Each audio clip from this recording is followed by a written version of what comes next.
Hi, everybody.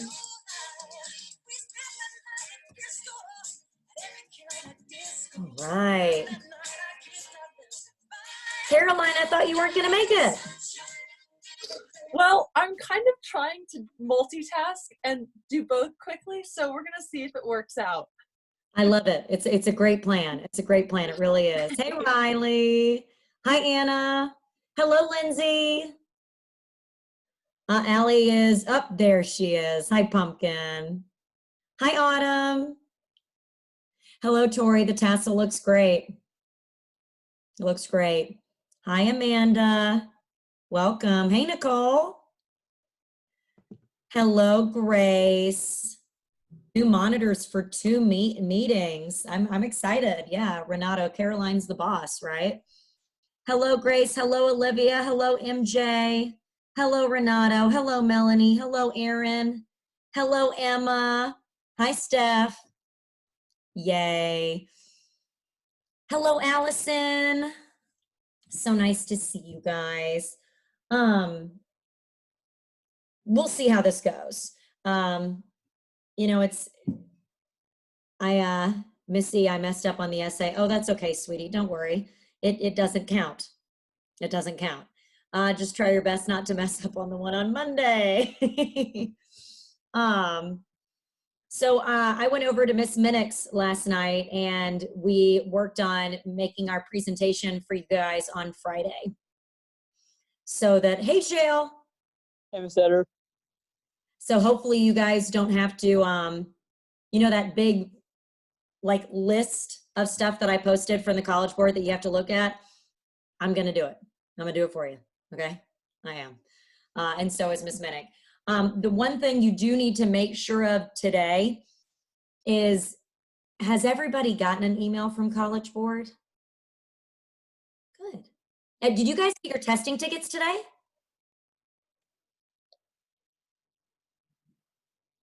No, Autumn, I'm going to do it for you. Did you guys get your testing tickets today? I thought it was 2 days from the exam. You know, that I just, you're correct. Yes, Amanda and Tori, you're right. I just didn't know if they meant business days or calendar days. I was curious. All right, so then we should get them all tomorrow. Hey, Sid. And hello, Claire. And hello, Emily. Emily, it was so nice to see you the other day. Hello, Claire. Both Claires, yay. So I'm just really hoping that you guys all get them tomorrow, because if you have not gotten an email from College Board, today at 5:30 is the deadline to fix it. Yeah, 5:30 today. So there you go. Okay. I'm gonna. What's the email supposed to look like? What's the email that we're supposed to get from College Board? Like the email or the testing ticket? The email, the one you said by 5:30 that we have to fix. So if you have not received correspondence at all from College Board, Shale, then that means okay. Email them tonight by 5:30. But you've got an email, right? Yeah. Okay, so you're golden, pony boy. All is well. All right, thank you. Outsiders reference there, folks. So yes, it should be 2 days before each exam. And remember, the College Board is going to recommend that you have that checklist for each and every exam too. I'll cover it tomorrow. If you don't know what I'm talking about, I'll cover it tomorrow. So it'll be okay. All right. I believe I got, let me see if I can do the math.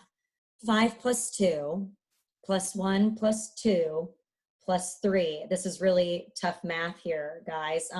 So I got 13 submissions for the practice FRQ. And of course, people who had me last semester, you couldn't submit them. I understand that. So if you want to look at your answers while we're going over this and assess yourself, I think that's a great idea. I did pick 4 of those 13 for us to look at. I removed all names. And if yours is one of the 4 I picked, don't be embarrassed or anything. We're going to look at it together and we're going to see if whether or not we think it would have received full credit, okay?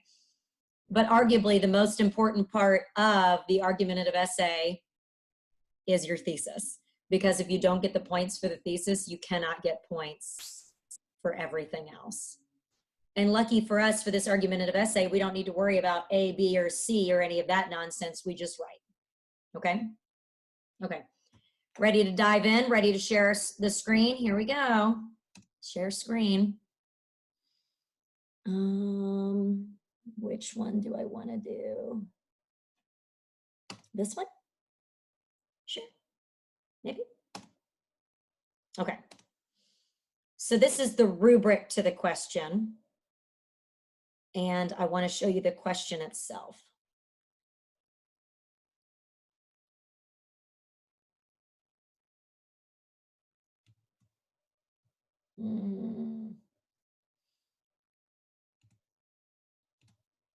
Okay, darn it, that's another one. I pulled up another one in case you guys want to look at another one. Hang on.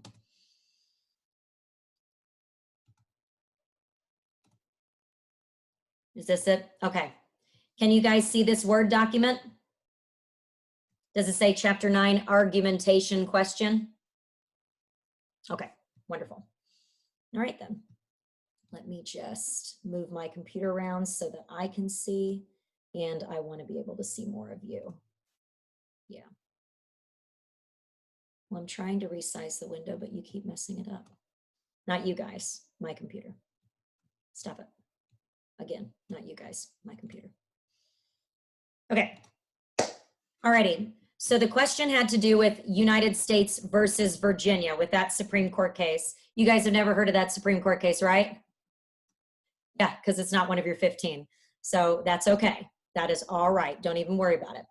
So here's the question you were asked. And if you didn't do this one, now you're checking it out. So in U.S. v. Virginia, 1996, SCOTUS analyzed the question of whether Virginia's admission policy to one of its state's universities, the Virginia Military Institute, was unconstitutional because it restricted admissions to males. In describing the case, the court went through all this. They said it's the only school, the only single-sex school in Virginia's 15 public institutions of higher learning. Its mission is to produce citizen soldiers, men prepared for leadership in civilian life and in military service. They pursue that with pervasive training of a kind not available anywhere else in Virginia. They use an adversative method modeled on English public schools and one characteristic on military instruction. They endeavor to instill physical and mental discipline in their cadets and impart a strong moral code, Graduates should leave with a heightened comprehension of their capacity to deal with duress and stress and a large sense of accomplishment for completing the hazardous course. So, Better. yes, love. On the first paragraph, it said it restricted admission to males, but then it talks about males in the prompt. So does it mean females? So it restricted admissions. It should, a nicer way to say that would be to males only. So okay, that makes more sense. I thought it meant restricted, they can't go in. Okay. Oh, no. They're the only ones who can. You would be turned away, I would be turned away, and of course they wouldn't know what they were missing, but still, yeah. Okay, thank you. Okay, thanks, honey. So you have to develop an argument as to whether or not the Virginia Military Institute's single-sex admissions policy is constitutional. So right away, how many of you guys have in your brain, yes, it's constitutional, no, it's unconstitutional? Good. Should you go ahead and identify that right away? Yes, yes. But is that your thesis? Should you just say their single-sex admissions policy is unconstitutional and then dive into your essay? What are you missing? Like a reason why. Correct, correct, Tori. And those reasons why for this FRQ's purpose should come from where? Brutus, Constitution, Federal 78. Correct, correct. Really, you should be able to find two reasons from just those documents alone, right? Now, okay. How many of those documents do you have to use? One, very good, one. But how many pieces of evidence do you need, my loves? Two. So this is where you can use some other things too, all right? So step one is to articulate your claim or your thesis. and to use a line of reasoning to defend it. So, I mean, you're going to see this in your question tomorrow. Make sure you do this part. Use a line of reasoning to defend it. All right? And then they ask for 2 pieces of relevant and accurate evidence to support your claim. Now, when you give a first piece of evidence, you state what it is, you state how it connects to your thesis, right? You've got to do that. You've got to explain why it's relevant and why it's accurate and how it connects to your thesis, all right? You can't just say Federalist 78 says that. That's great. Good for you. You might get 1 point for that piece of evidence, but you're not going to get a point for the piece of evidence connecting to your thesis. You guys with me? Amazing. Wonderful. Fabulous. All righty. 1 piece of evidence has to come from those documents listed, Brutus 1, U.S. Constitution, Federalist 78, and then a second piece of evidence from another foundational document. So any of the other Federalist papers you guys have to know, the letter from Birmingham jail, the Declaration of Independence, the Articles of Confederation, or from anything from our study of civil rights. Who used these 3 documents for their 2 pieces of evidence? Who used those 3? And only those choices given to you. I see no one, oh wait, 1 person raising their hand. Okay, how many of you used a piece of outside evidence for your second piece of evidence? Would you mind telling me what you used? Civil Rights Act, 1964. Excellent. Yeah. I that's use what- Brown. You said Brown versus Board, Shale? Yeah. Awesome. So Civil Rights Act, who else used Civil Rights Act? 1, 2, 3, 4, 5, great. And Olivia's iPhone raised her hand. 6, awesome. And thank you for doing that, Olivia.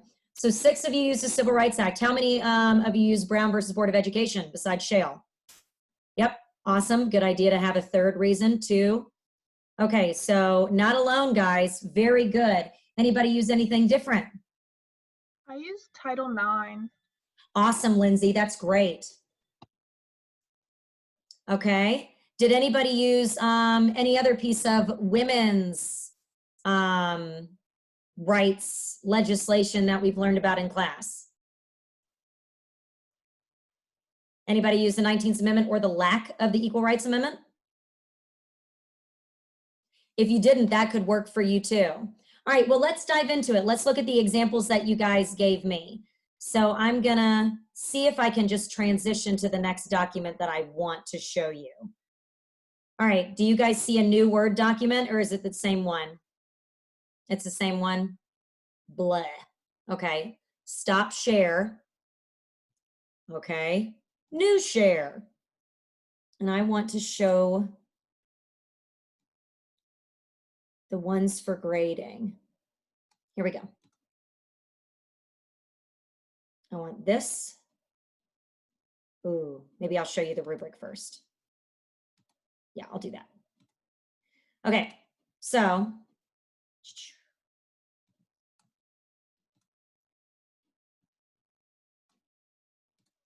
all right, do you guys see a Word document that says general considerations? Great.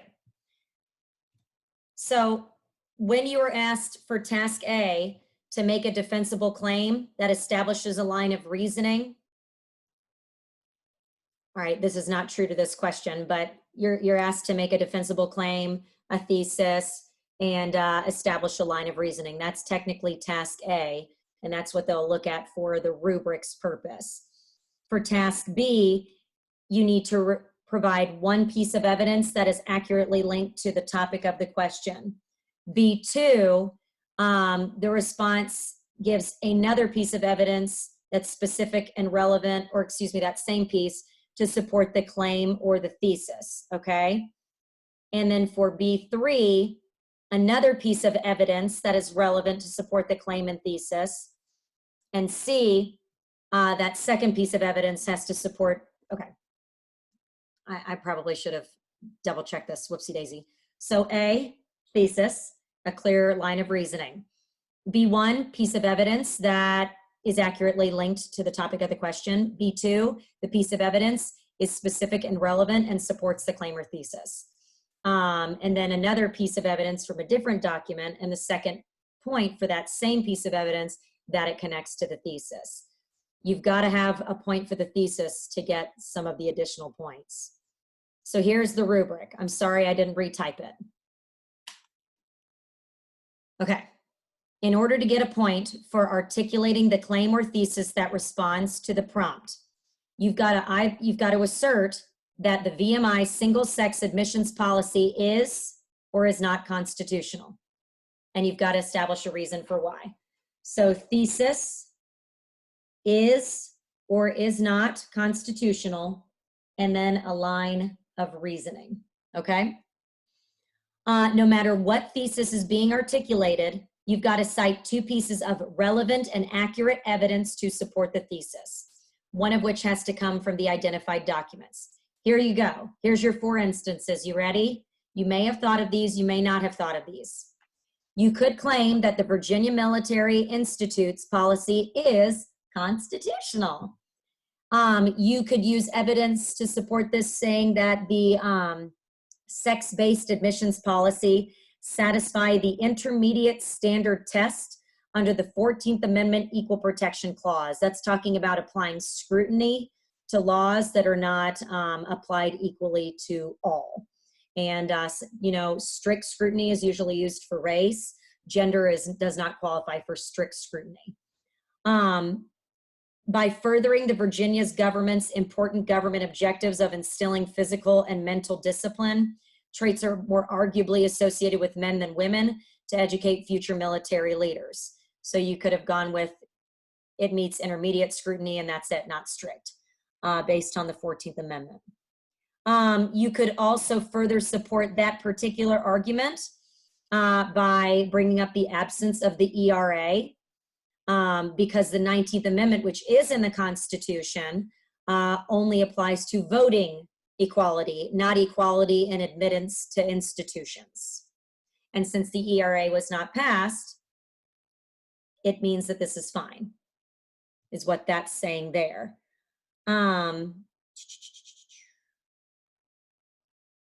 Sorry, trying to find where I left off. You could also reference Brutus 1. There you go. Warning that the Constitution could undo state sovereignty because Virginia has the right to allow their institutions to make these rules. You know, because Brutus 1 thought that the federal government would be way too powerful and take over all of the state's powers. And so you could cite Brutus 1 there.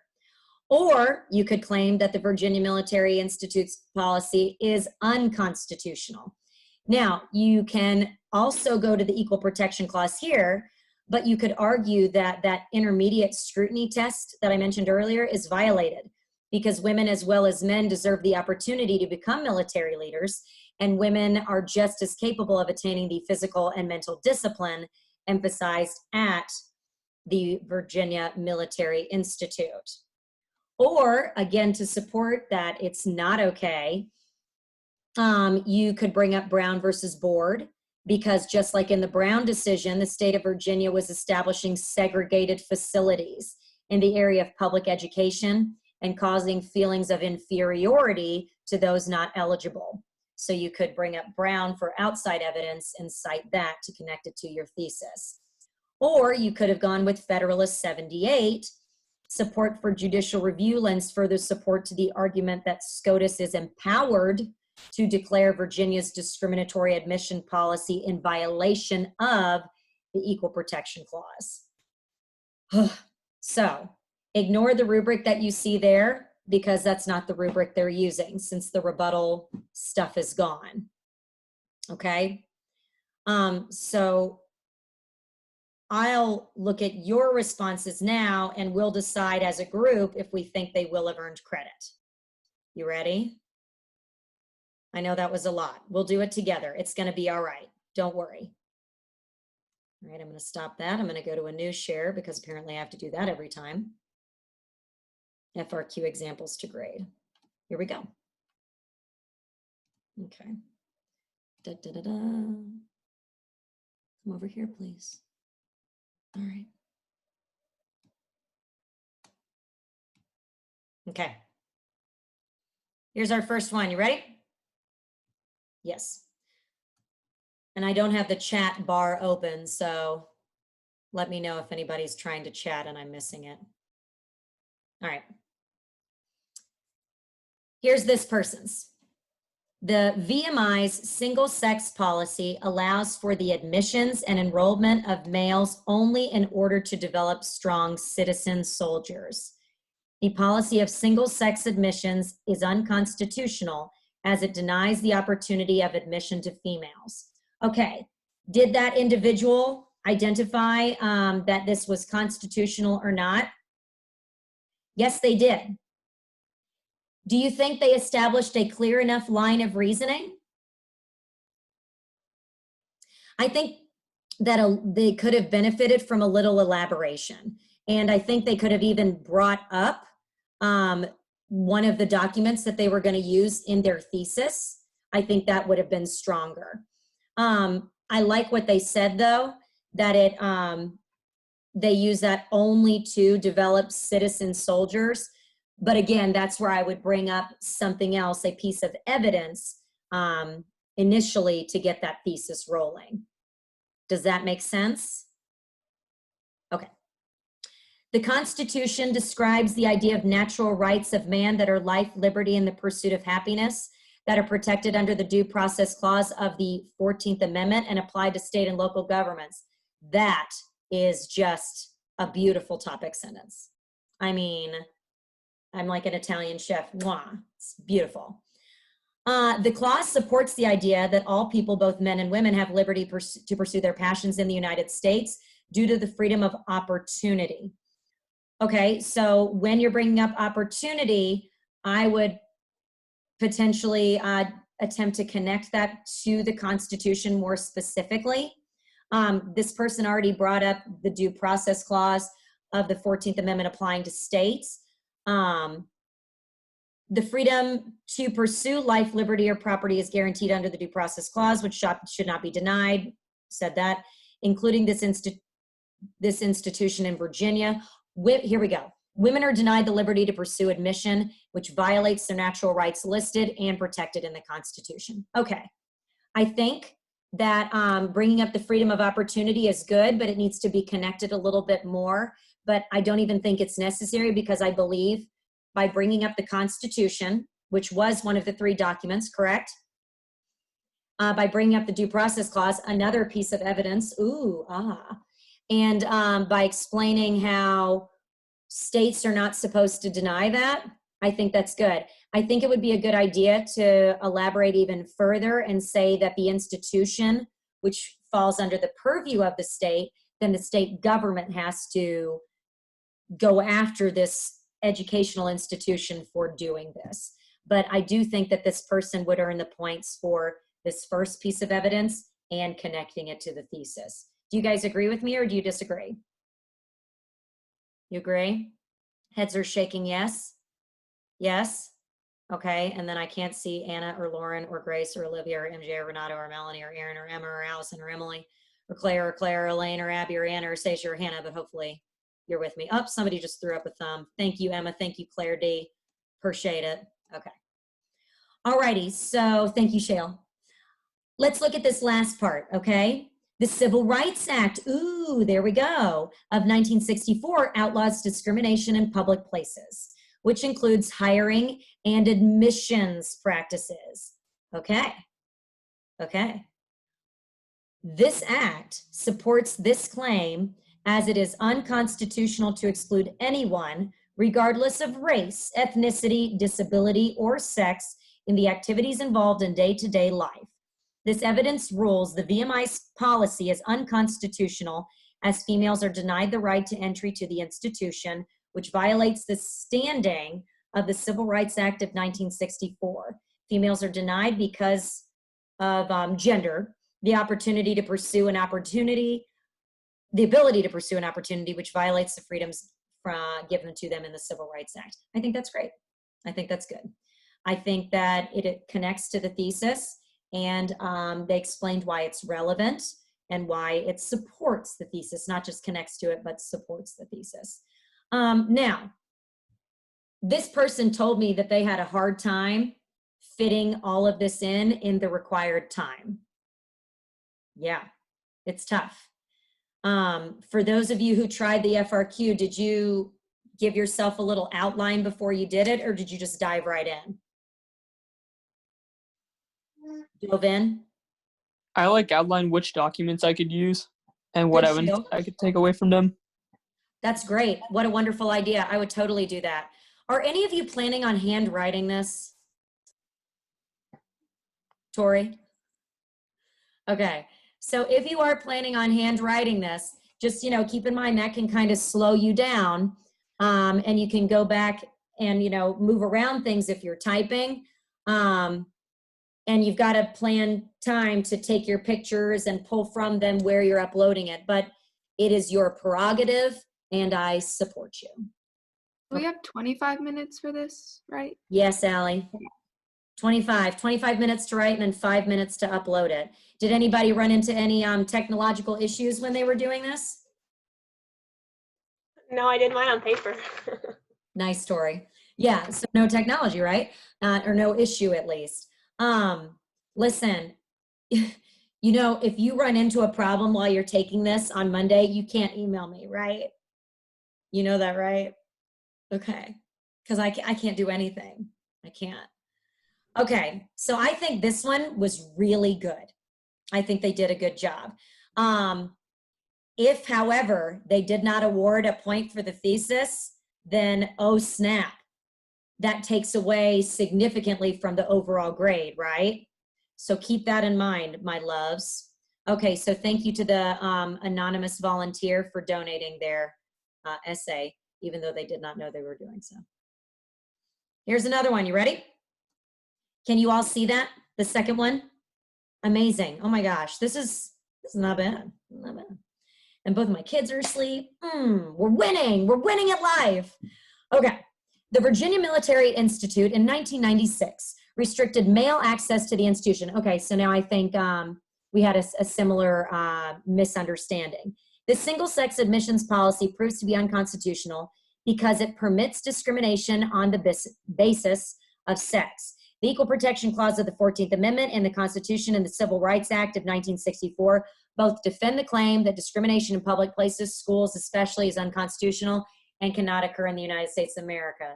Do you think that gets points for the thesis? I think so too. I mean, I think that's pretty good.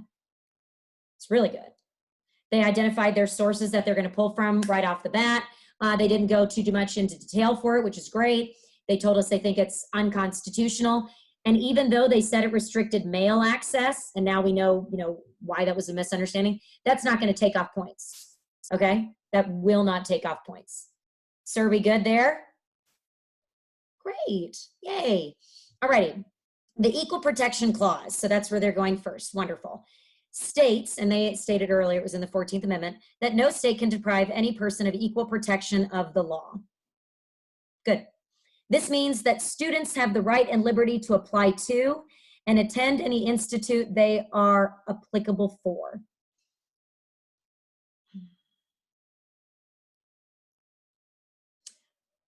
My problem here is the equal protection of law. I think if they focused on equal opportunity, it would be better. Do you guys agree? I think so too. Now, if they go into a law that talks about anti-discrimination and admissions policies, then it's okay. You see that? Then it's okay. Miss Utter, Yes, love. so that's what I kind of did the same thing on mine, but I told you I used Title IX. Is that a law? I was wondering that because in my notes it just said legislation. Title IX is perfectly fine, Lindsay. It's the Education Act of 1964 where that's coming from. But if you just say Title IX, you'll be fine. Okay. Yeah. So like if you talked about equal protection under law, but then talked about how it's violating that law or something, that would be okay. Yes, that's lovely. That's lovely. When in doubt, provide more connections. When in doubt, write a little bit more to help make your case. You see what I'm saying? I mean, the person who grades this could say, oh, I know what they mean, they're fine. They really could. Mr. Minnick and I had a debate about that last night, about the whole ABC thing, and I'll address that tomorrow at our Zoom at 1.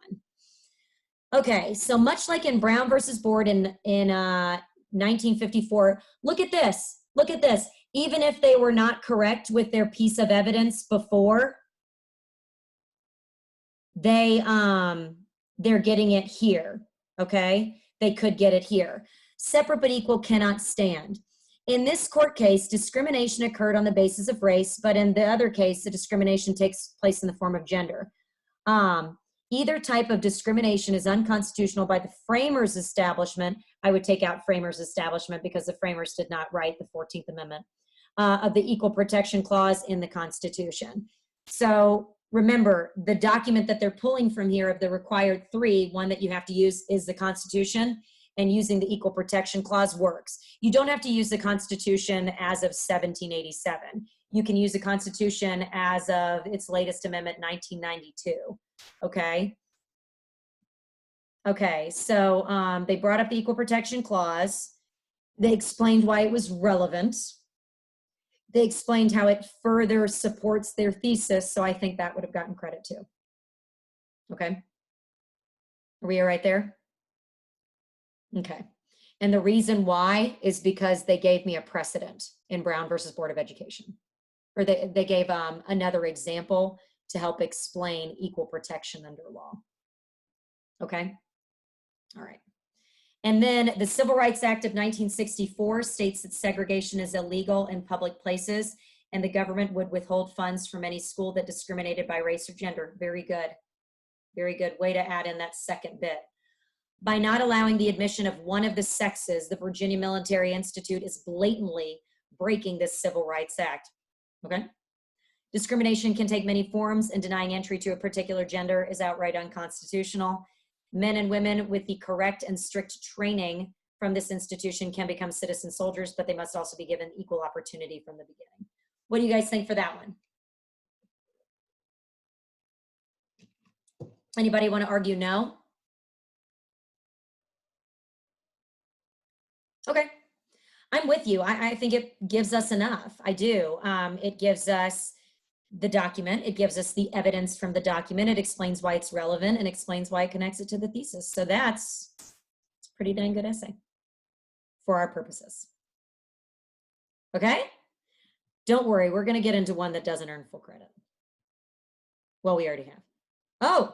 Oh, they weren't done. Okay. Oh, they added a conclusion. That's nice. Do you have to do that? No. The Virginia Military Institute acted unconstitutionally with its single-sex admissions policy. The Constitution and the Civil Rights Act clearly and thoroughly provide evidence for this conclusion, as they prohibit unequal and discriminatory practices in the education world. The Supreme Court justice should be able to unanimously conclude that equal access to gender should be practiced at the school. Aw, that's cute. But they didn't. They didn't. Do you know the ruling, Tori? 7-1. I just looked it up. Very good. Do you know who recused themselves and why? I got you. Thomas. He did. He did. That's where his son went to school. That Yeah. makes sense. Yeah. So, that's going to be hard to be unbiased there. Yeah. All righty. Let's look at 2 more, guys. Okay. Single gender schools have been a common occurrence in many countries across the globe. These institutions, such as the Virginia Military Institute, restricted their admissions to only accepting people of a certain gender. This raises the question of if this practice is unconstitutional, as shown in the case United States versus Virginia. That's lovely. That's a very nice introduction. Is it necessary? It's not. So if that slows you down, you do not need to include that, okay? Now, if you feel as though that's going to beef up your choice here, then absolutely. Oh, Claire, look, iced coffee, cheers. Claire DeBerry, cheers. Yay. Miss Setter. Yes, honey. So can you technically then just begin your intro paragraph? Can it just be the thesis? Yes. You could totally just start it, and then if your intro paragraph is 2 sentences, that's enough or whatever. Yes. Okay. Yes. Okay. Thank you. Absolutely. It's like, you know, a teacher just picking up where they left off with yesterday. It's abrupt. You're a little shocked by it, but it's going to be okay. It's going to be all right. All right, so let's pick up with the VMI single-sex admission policy is unconstitutional, okay?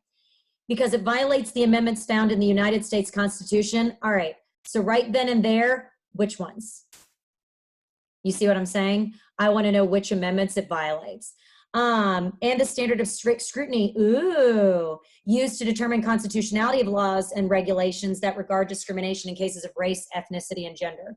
So that saved their thesis right then and there, because you don't need to give both pieces or where both pieces of evidence are going to come from in your thesis, but giving one is a good idea. So hopefully they'll go more into the amendments for the Constitution in just a moment. So I think their thesis is okay there. They were clear as to whether or not it's constitutional, and they established their line of reasoning. Okay. The practice of single-sex admission specifically violates rights listed in the amendments in the foundational document, the United States Constitution. This document is a country's supreme law of the land, lovely. Therefore, all liberties protected by the document should be upheld by SCOTUS. Okay, so here we go. We've got one here. The 14th Amendment Equal Protection Clause ensures that all citizens cannot be denied their liberties. I would clean that up a little bit. The 14th Amendment ensures that all citizens cannot be denied their liberties. The Equal Protection Clause is a little bit more specific for that. That one sounds more like they were thinking of the Due Process Clause, and I imagine that that might be how the reader goes too, and I don't know if that would necessarily earn the credit it needs to earn. The Virginia Military Institute's policy restricts the liberties of women. What liberty? And violates the 14th Amendment, as it doesn't give females the same opportunities as males. So I do think that needs to be a little bit more specific. Do you guys agree? You don't have to. You can disagree with me. We disagree on football, a lot of us. But that's it. Okay, I think that one could probably be a little bit more specific. But again, it depends on how the readers are going after this. Additionally, this standard for admissions falls under the category of being subject to strict scrutiny, as it discriminates solely based on gender. And see, unfortunately, it doesn't, because gender does not fall under strict scrutiny. It's an intermediate scrutiny. Does that make sense? Race is strict. Race, if there's a law that is different for people of different races, then in that case, that is going to be a strict scrutiny case, and the Supreme Court's going to need to look at it much more closely. But for gender, it's still intermediate, okay? Their policy does not show evidence of being made in compelling public interest. Women are seen as equal to men and are allowed to serve in the military. Therefore, that's good. That's good. Therefore, the VMI's policy violates the standards for strict scrutiny and should be deemed unconstitutional. They might even be able to earn 1 point here, but not the other. Again, it just depends on the reader.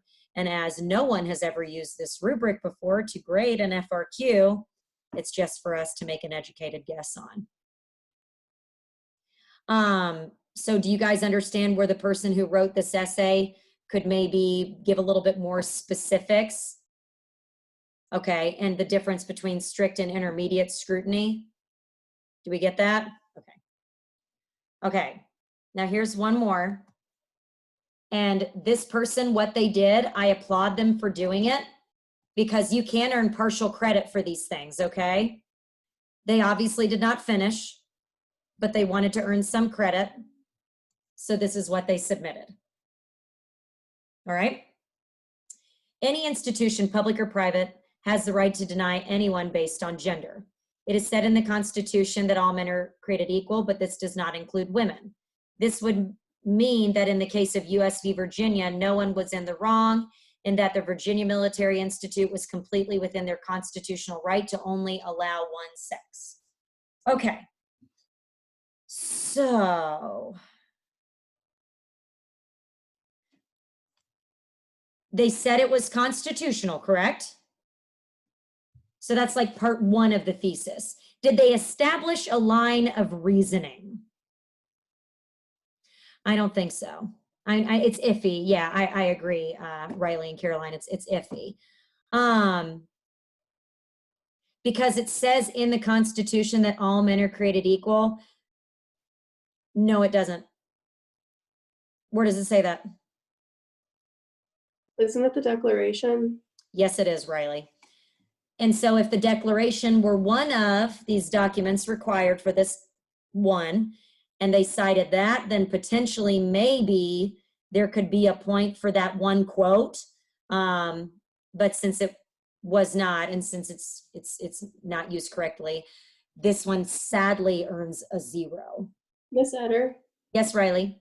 Okay, so if it was the Declaration and if Mhm. the Declaration was like one of the documents, would it earn like that line of reasoning point? Because I mean, it says something, but it doesn't tie into really a document. It just is like 5 words. You know what I mean? I do. So if the Declaration was one of those required documents, it is said in the Declaration that all men are created equal, but this does not include women. I don't think it's enough. No, I don't think it's enough. Do you guys agree? Yeah. Okay. Miss Etter, Yes, Amanda. back in I think it was the second paragraph, it said something about the 14th Amendment Equal Protection Clause. Yeah. If the person just put the 14th Amendment, would that give them the point? Maybe. It might. Yeah. You use the equal protection clause for equal opportunity. Yeah. Okay. Yeah. So, because that's what Brown versus Board used, when they were making their decision to determine that separate but equal is unconstitutional because it's inherently unequal, and it denies opportunity. So, I mean, you can use it. I would just expand on your ideas, Don't just say it and leave it at that. Really let the reader know you know what you're talking about and you connect it to inequality of opportunity if you believe that, if you agree with SCOTUS and feel as though this is unconstitutional as to why it's unconstitutional. So really, guys, in that 25 minutes, feel free, if you're typing it, to make that skeletal outline and then just add to it as much as you can. I know there's a few of you out there who use more than 2 pieces of evidence, and I think that's a really good idea. I think it's a really good idea because maybe your first piece of evidence didn't connect it enough, but then when you bring in not just the Civil Rights Act, but also Brown versus Board, you're providing even more. And I think that would be a good idea. Miss Etter, do you think Yeah. one paragraph would be enough for this essay, or do we need to have multiple paragraphs? So Shale, when I've been trained to teach this course 3 different times, 3 very different methods, it's been interesting. I have seen examples of FRQs that are in full credit that are very short. And then I've seen examples of FRQs that are in very little credit that are very long. So I think as long as you make sure you get it done and you meet every single requirement, and I mean, you check off each and every one, then it's okay if you're using brevity. I think it's okay. But if you have time, I would elaborate. If you have 10 minutes left, I wouldn't submit your response just yet. You know what I'm saying? Okay. But yeah, I mean, a paragraph could earn full credit if it's a bomb paragraph. But being kind to your reader and separating paragraphs is always a nice thing.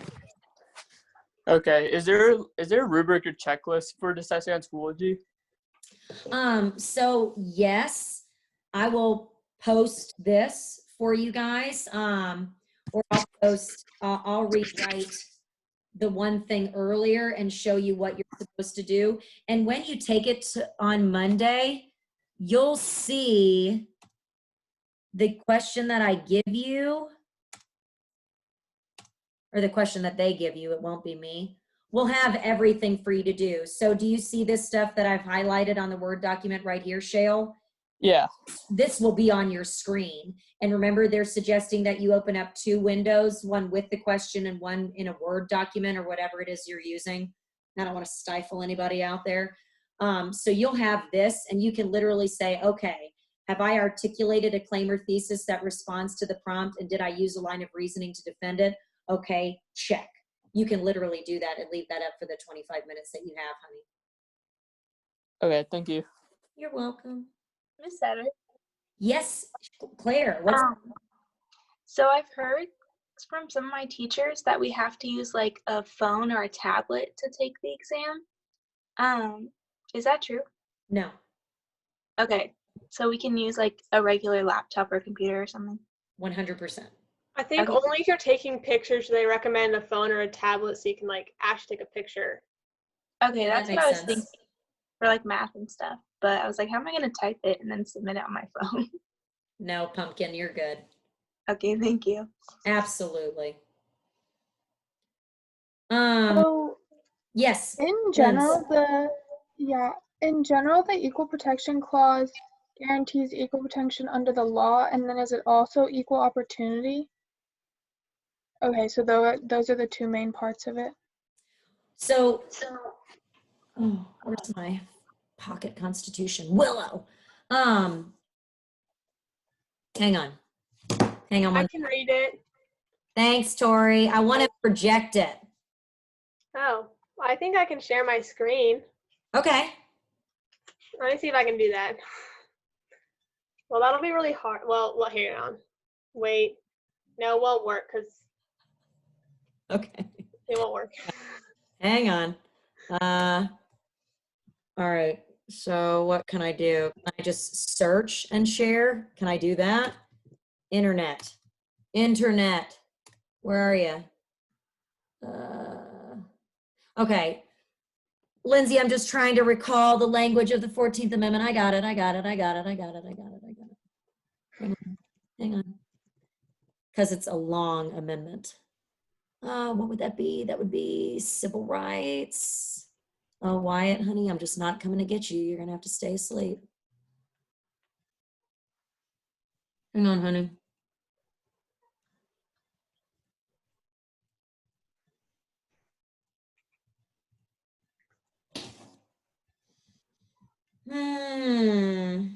Michael Jackson. Sorry, guys. All right, let me read the words to you here, my darling. Okay.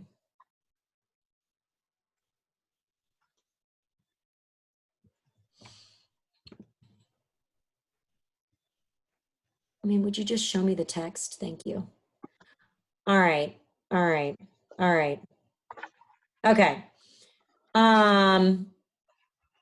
So here's the due process part. Nor shall any state deprive any person of life, liberty, or property without due process of law. And here's the equal protection clause. Nor deny to any person within jurisdiction the equal protection of the laws.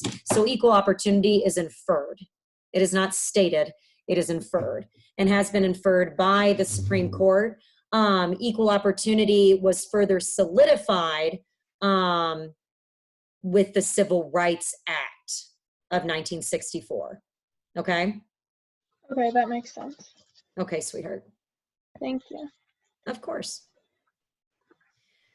Do you guys want me to show you one more argumentative essay, like quick? Want to see one more? Let's see.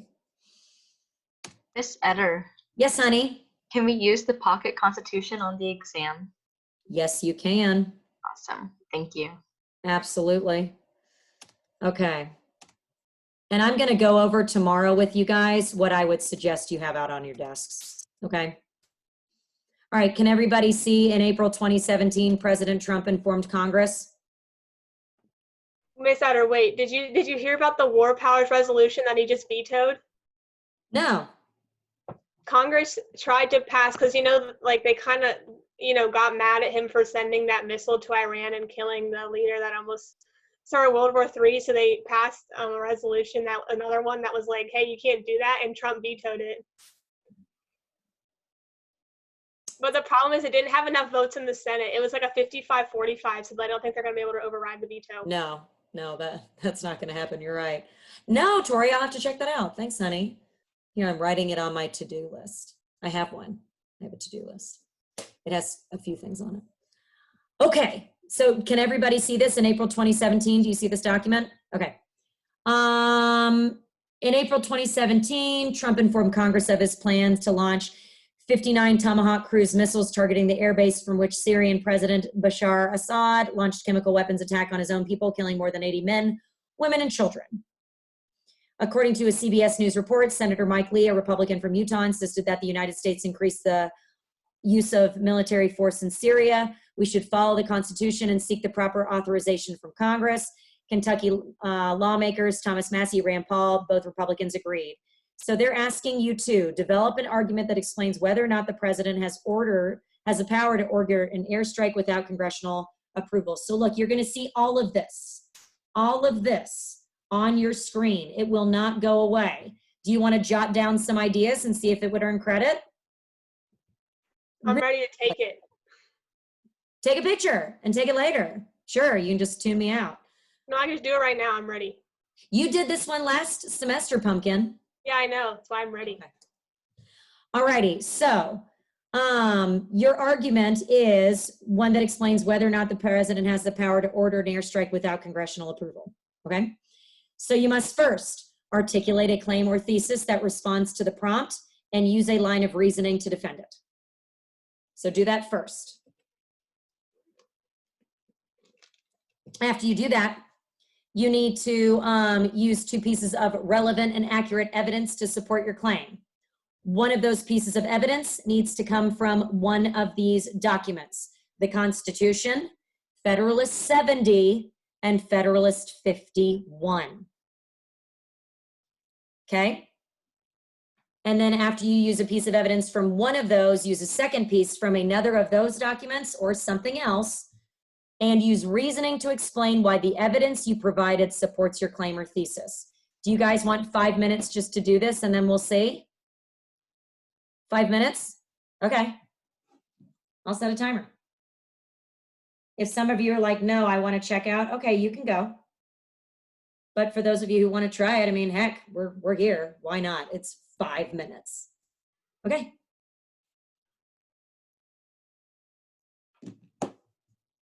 I'm not going to sit here and stare at you. That's creepy. So I'm going to go away. I'm going to get a piece of chocolate that doesn't have mayonnaise on it.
Listen, I'm still talking to my students, so I can't go outside for very long. Oh, I see. Where's your soccer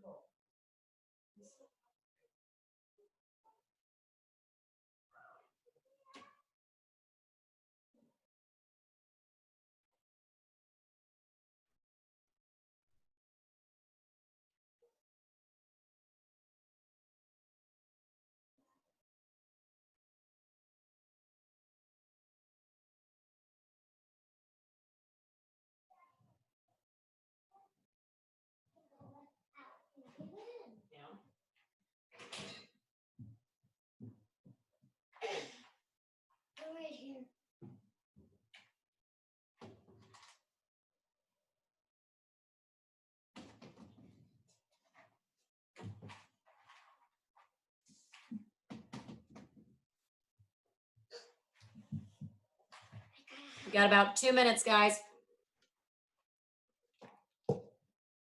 Where's this gone? Let's get away. Where is that soccer ball? Where is it? How did Molly lose his soccer ball? How did we lose it?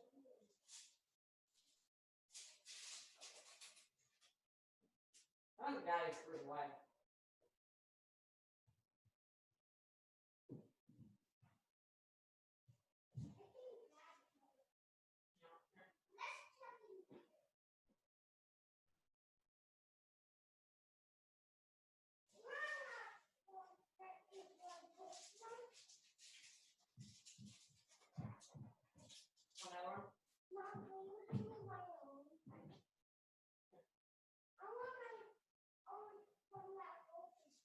No, you can have different ones.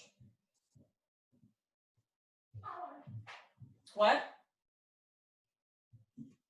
Cheese and pizza goldfish. I'll give you some in just a minute. You want to come sit? How she You can ask her.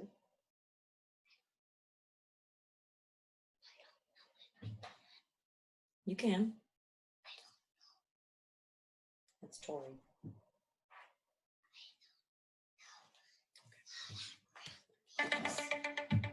All right, let's wrap it up. Hey, Again. Willow. Oh, Tori says hi. What do you say? Hi. Say hi, Tori. I'm just going. All right, you're gonna be shy? Okay. I'm just getting right under so a monster doesn't find A me. monster's not gonna find you. Okay. Okay, guys. So you've got your stuff written in front of you. How many of you chose the Constitution as your document? Let me see. Hands. 1, 2. Anybody else? Hands.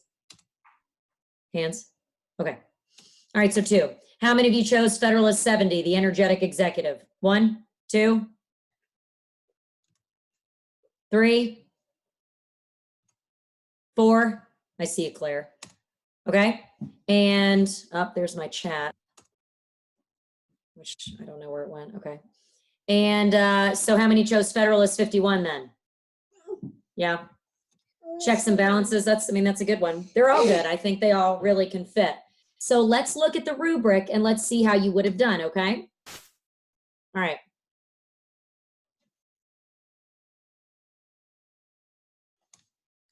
All righty. Look, Oh, Mom, okay. Don't hurt yourself. So how many of you said the president does I'm just have, looking at it. you have to be quiet or else you have to leave. How many of you said the president does have congressional approval? Let me see. Yep, Shale raised his hand. Okay. Wait, did you mean like they don't need congressional approval or they do need congressional approval? Oh, I'm sorry.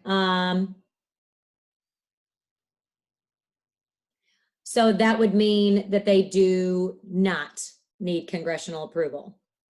Okay. Oh, yeah, then yeah. Okay. All right. So here's how you could, and then did you establish a line of reasoning? Somebody want to give us your thesis and we can decide whether or not it earns credit? I will. Thanks, Riley. Should I just read the whole thing? Read your thesis. Yeah. Okay.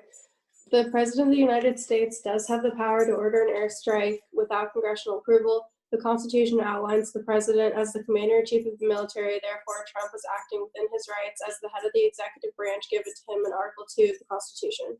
Beautiful. Beautiful.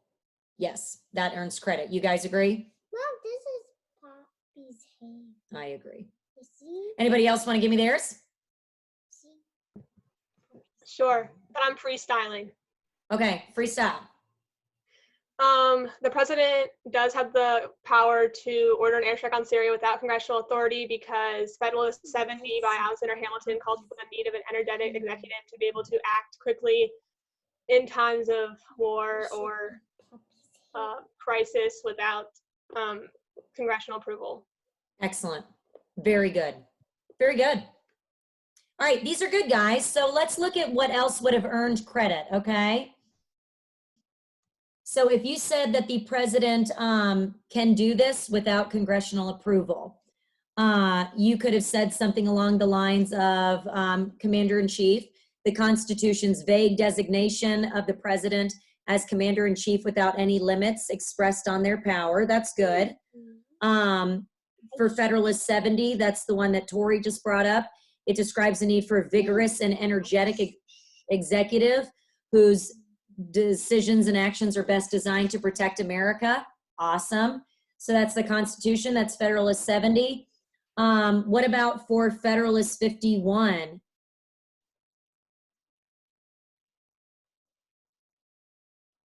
Could we make that work for that column as well? Federalist 51? Yeah? Anybody want to give it a shot? Well, you could say Federalist, president has the authority, blah, blah, because Federalist 51 allows for checks and balances, but Congress is very slow in the war-making process, so the president's check would be he has the power to order airstrikes in order to do things faster. Sure. Excellent. And you could cite other executive orders and actions that other presidents have taken before. Absolutely. Absolutely. Here we've got examples for the president does not have the authority to do this without congressional approval. You could say something like the Constitution's requirement that Congress is the ones that have the power to declare war, and that the president can't do that themselves. You could also, for an outside example, bring up that war powers resolution, right? Which says that the president has to inform Congress within 48 hours. Troops have to be withdrawn between 60 and 90 days. I'm sorry. Yes, yes. Yes, you can have a sip. No judgment, no judgment. All right, just one big sip. Okay. Okay, that's enough coffee. That's enough coffee. Dear God. Okay. And then if you wanted to go the opposite way that we just went with Federalist 51, you could say the description of the importance of checks and balances and as a means of securing America's liberties, that if the president wants to do something that is too powerful and not in the best interest of the nation, that's why we have a separation of powers and a checks and balances, with Congress having the ability to declare war, with Congress having the ability to demand that soldiers be brought back after a certain amount of time, etc. Does anybody else want to give me one of their examples to see if it would have earned credit? Yeah, I have a quick question. Yes, what's your question, sweetheart? Can you use the war powers resolution for the other side too, and like say that he did notify them, therefore it is still he's following all the rules? Because that's what I had I had three different things. Good. Yeah, Nicole, I think that totally works. It's all about how you guys spin it. Okay, it is totally how you spin it. I mean, obviously you can't spin Congress's power to tax as really unconstitutional, but you could definitely make the War Powers Act work for you in either of those columns, whichever way you're arguing your point. Absolutely. Thank you. Of course. All right. Nicole, you asked me a while ago. Hello. There we go. Yeah, MJ, what's up? So I know you probably were already going to do it, but can you post this on YouTube, because I missed the last 30 minutes dropping my brother off at PT. Of course, sweetie. As soon as we leave, the meeting will have been recorded. It will convert to a different format, and I will upload it onto YouTube and probably get more requests to be YouTube friends with random people, which creeps me out. It's so creepy. Who is Ted? I don't know. Okay. All right, so guys. Also, yes. Wait. Is there a chance you can have like one last Zoom at like 1:30 or 2 on Monday to like last second stuff? I'll log on with you guys probably at noon. Okay. I got my physics exam at 12, but. Oh no. I know. Okay, MJ. I can maybe make one work. Score. But can you guys make one work? Because some of you will also be taking physics. Okay, so I guess maybe, should I do like 1:30 to be nice? 1? Or I could always do 10 a.m. I'll put out a poll. I'll put out a poll for what time works. Split the difference, Emma. Okay, so poll Monday, Zoom. What I really wish I could do is Zoom with you guys at, 3:30 and sing you songs and pretend to share cookies with you and walk you down there and give you all a duck like I had planned to do. But something else will have to suffice. Okay? Duck on field day. Yes, Mom, yes. excuse me. Yes, baby. Do you know what's behind my back? I do know what's behind your back. Okay, so you can have it. You can have it. So I hope that helps somewhat for the argumentative essay. At least gave you guys a better idea of what to ensure that you're doing, and you'll have that list continuously up of what's expected the entire time that you're writing this. Have you guys done that demo yet? I did it. I mean, it doesn't hurt. It's fine to just, get it done and have an idea of what you're going to be doing. It's always fun when your AP exam is one of the first ones. Woohoo. So, okay. Well, if, I think that's it for now. Can you all come tomorrow at 1 so we can talk to you and you don't have to go through the 50 slide PowerPoint? Good. Because we did. And it's not fun. Grace can come. Good. All right, well, I guess that's it then, my darling dears. Let me just leave you with, oh God, I don't have my music up. Some Ozzy Osbourne. Okay. All right, everybody. Thanks for stopping by. Mwah, mwah. Love Bye, you. Miss Eder. Hello, say Thank you. bye. Bye, Shale. Bye. Bye, Grace. Bye, Hannah. Bye, Abby. Bye, Elaine. Bye, Lauren. Bye, Jolene. That's you. That's you. And you're so cute. I know. Mommy.